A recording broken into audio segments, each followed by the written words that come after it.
Well, let's return to one of our top stories now. And for the first time, the International Criminal Court has charged someone with the war crime of destroying cultural monuments. The case is linked to the destruction of desert shrines in the Malian city of Timbuktu in 2012.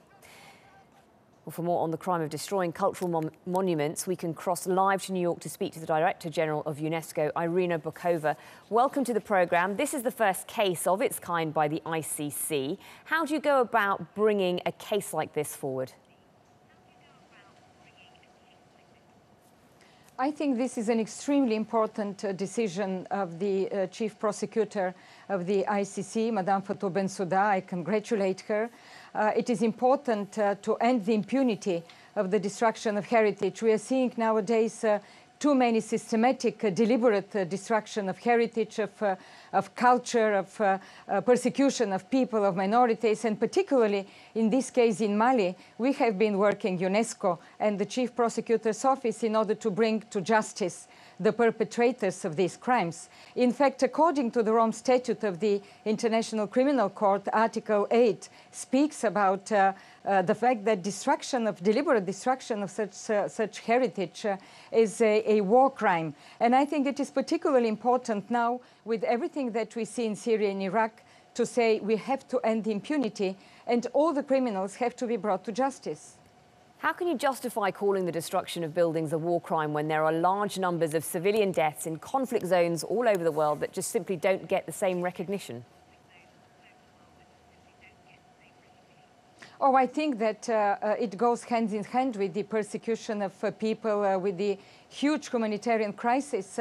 I think this is part of the humanitarian crisis. We have seen what happened in Mali. I was in Mali at the very first 2 weeks with President Francois Hollande when the extremists were chased away from Timbuktu and from other parts. I saw the destruction myself. I saw how much the communities, the local communities, suffered from this destruction because it is part of their daily life. It is part of their identity. It is part of what they are. And the same, I think, holds true of what is happening in Syria and Iraq. I saw how people were devastated when they saw the manuscripts being burned, manuscripts which contain the millennium wisdom of Islamic culture, of astronomy, of philosophy, of medicine. And that is why I do believe that destruction of heritage, deliberate, systematic destruction of heritage, is part of the humanitarian crisis. In fact, why extremists are doing that? Because they know that history will delegitimize them. And this is why they're doing it.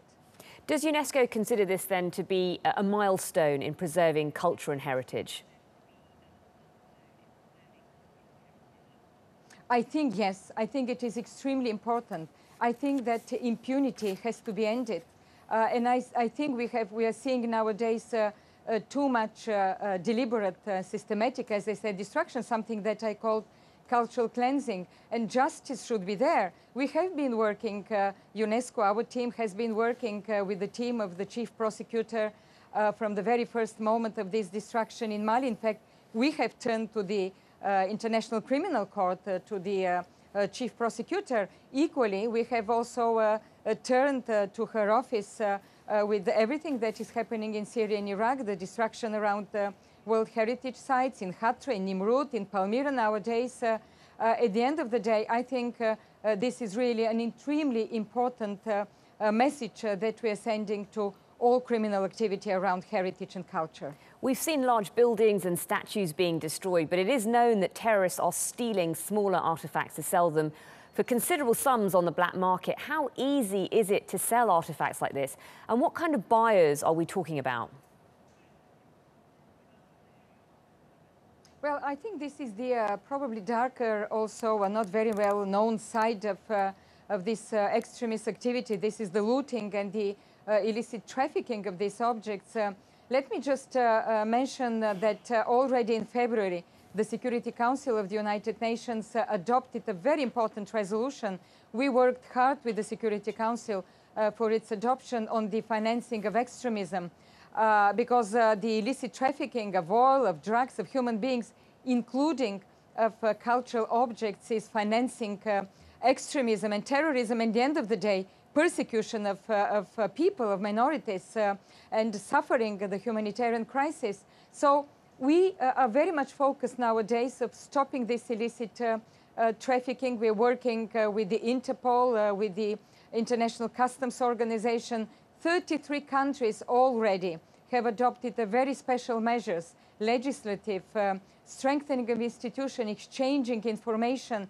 Almost every day we see that at some point in the world, because it is a global challenge, that there are such artifacts being seized. The difficulty here, of course, and we have to recognize it, are immense. The difficulty is first and foremost that there is so much illicit archaeological excavations. We sometimes don't know what is taken out of this rich land of heritage.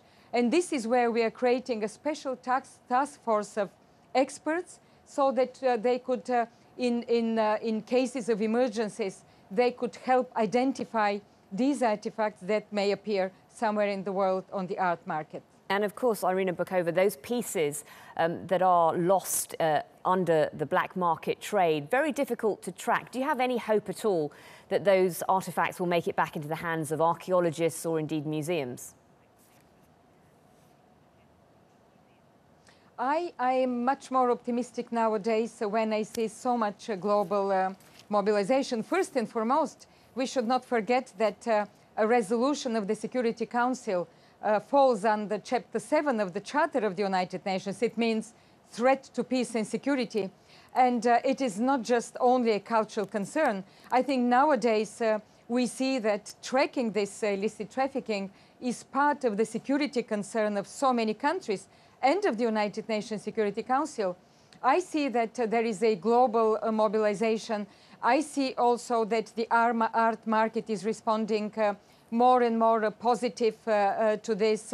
And of course, the global campaign that I have launched earlier this year, going to Baghdad at the University of Baghdad, Unite for Heritage, when the message is, it is immoral, it is unethical, it is just not right.